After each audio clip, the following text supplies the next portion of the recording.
interesting journey down, because the journey down full of six guys, like all stuffed in the same car. Overnight, straight through to Chamonix. We joined the queue then to go through the Mont Blanc tunnel. There was big regulations going on, and we had to keep a certain distance away from the car in front of us. And then when we got out the other side into the Aosta Valley, you could see all the seracs, and we were right next to Courmayeur.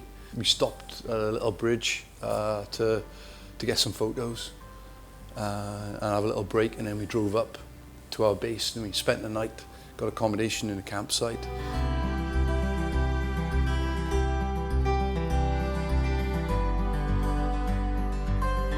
And then the next day he was up early, sorted out our kit, stored all our luggage there, and we took our main bag then with everything that we needed, and then we caught the cable car up and spent the night at the Gabriette. The little training trip that we did on the first day, it is, looking at the map, the Seahawk, which is a great name for any mountain in general. But watching the boys on that, you really get a feel. You need those training trips, I think, to get a feel for what the other boys are doing on the trip. Lenny, 75, at the time, like doing some of the ridges, and I was watching him on the Seahawk, like going down these little rock steps. My heart was just in my chest, like beating out my chest for the entire time, because he's much more experienced than me, Lenny. He's a legend and everything, and he's got lovely calves as well, which you can see when he's got his shorts on. But at the same time, watching a 75-year-old over these rock steps, oh mate, I was so scared for him. The Gabriette was a lovely little hut. And it's interesting, at 2,500 meters, you can just get it one cable car up. And like, you can go with the family, or you can go like and take the dog up to 2,500 meters and just have a good time up there. It's nothing too serious, but still get the feeling of being in a mountain hut. It's quite nice, that one. And the food was amazing. And the Gabriette, it was like beef and pasta, and yeah, oh, bloody gorgeous it was.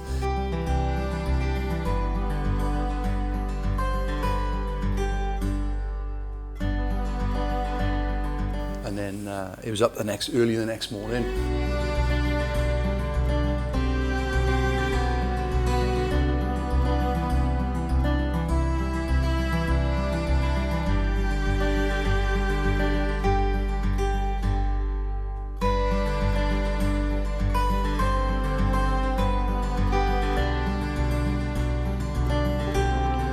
Crooked nose. So then when we went up from the Gabriette then to the Mantova, there was a lot, like I said, scrambling through terrain and through scree and debris and whatnot, through all the rocks. Then there was a little snow line. We had to cross the snow line and then come in just below the hut at about 3,500 meters.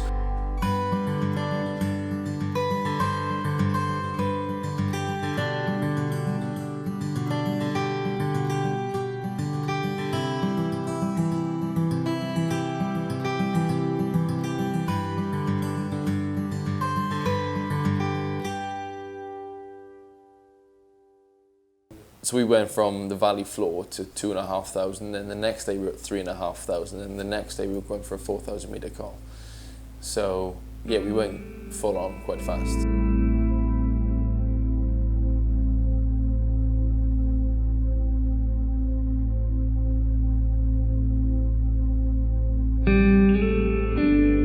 We got ourselves sorted, went in for food. We had a cracking meal. We all went down to bed, and then we could hear the scurrying about. I think the bunks was 3 or 4 tier bunks, and you were right up on you picked the top one. And we could hear some scurrying about, and then about 10 o'clock at night, you nipped outside and you did some filming, and you got that brilliant shot of the International Space Station. The plan was to spend a night at the Mantova, and then the next day we wake up and go for the higher hut, the Margarita, and spend the night at 4,600 meters. And from the Margarita then, on our way back down, we would pick off some of the big 4,000 meter peaks like the Parrot Spits, the Vincent Pyramid, and then come back down to the Mantova and spend the night. But when we woke up in the morning, there was not far off 6 to 8 inches of snow. We were snowed in, and nobody was crossing the crevasses. No, it was so we had to wait for the guides to go out and break trail. By the time they broke trail, it was mid-afternoon.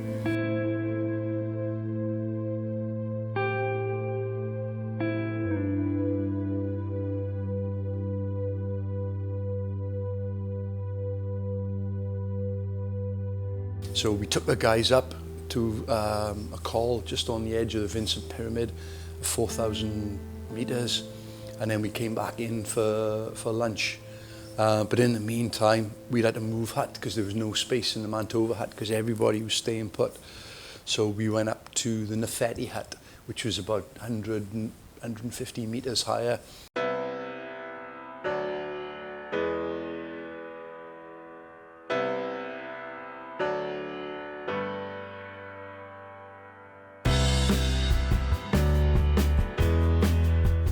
We all went out and we left them at the foot of the glacial field, and we got onto the southwest ridge of the Vincent Pyramid, and we made our way up the ridge until we came across like an 80 rock step, and we got stuck.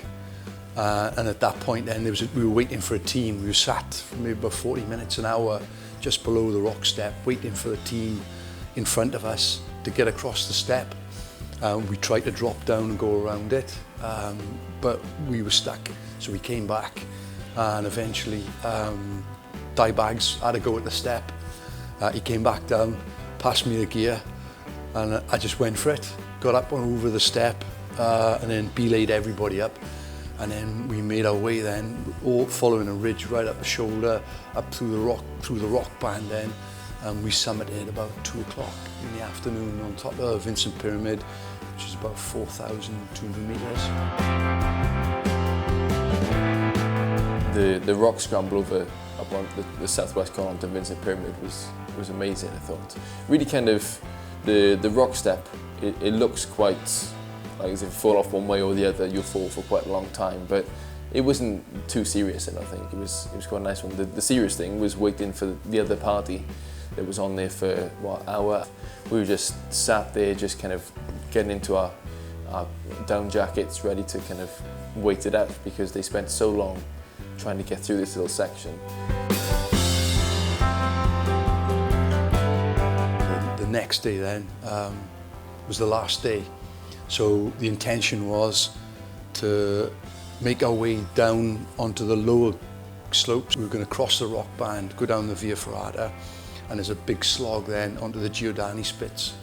At that point, Goose and the other boys decided that they'd had enough and they wanted a beer.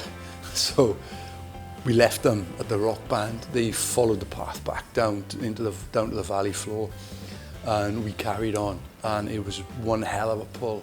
I think it was about 3 hours of ascent, straight up. And we met a Welsh guy, Peter. We left him in the mist, and then we summited. We followed a guide, a ski touring guide from the top then.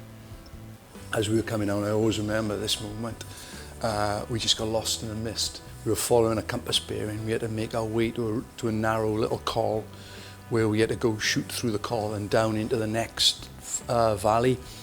On the left-hand side, which we were trying to stay away from, was Sarah Cliffs.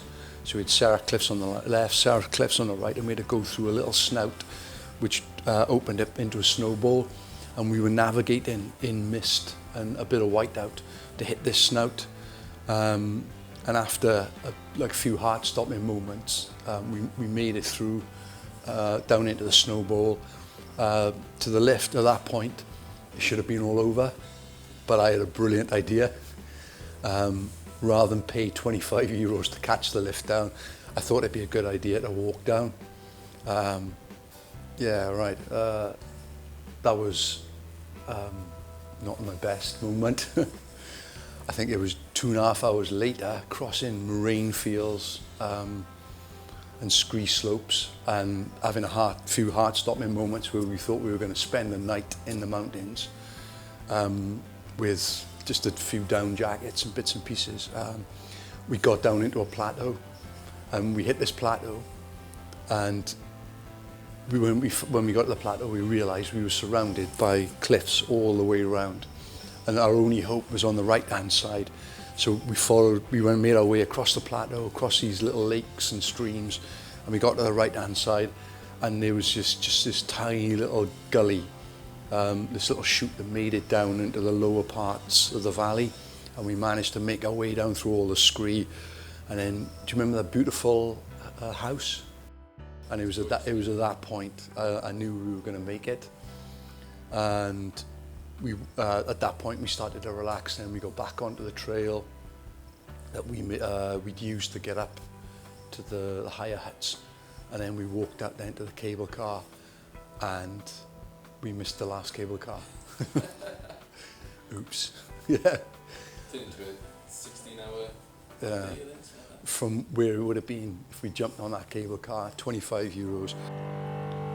So I think the moral of the story is that you can go away and have a good time with your mates in the Alps, but when one says, don't worry, that cable car's just a stone's throw away, don't necessarily believe him. I learnt a lesson that day. Don't put